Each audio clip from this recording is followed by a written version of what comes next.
మనందరికీ తెలుసు టంగుటూరి ప్రకాశం పంతులు గారు అంటే ఒక స్వతంత్ర సమర యోధుడిగా మనందరికీ కూడా ఎంతో స్ఫూర్తిదాయకంగా. ఎందుకంటే ఆ రోజు మీ అందరికీ తెలుసు ఎంతోమంది తమ ప్రాణాలను సైతం త్యాగం చేసి ఈ దేశానికి స్వతంత్రం తీసుకొచ్చినటువంటి వారిలో టంగుటూరి ప్రకాశం పంతులు గారు ప్రథమ వరుసలో ఉన్నటువంటి పరిస్థితి.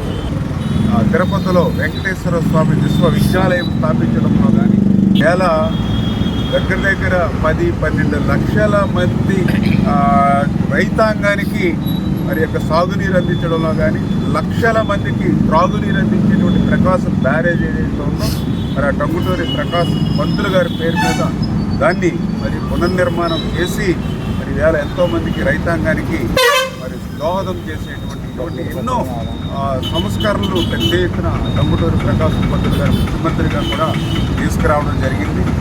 అటువంటి టంగుటూరి ప్రకాశం పంతులు గారిని మనందరం కూడా స్ఫూర్తిగా ఆదర్శంగా తీసుకుని ముందుకెళ్లాలని చెప్పి మరొక్కసారి మీ ద్వారా అందరికీ కూడా తెలియజేస్తాను.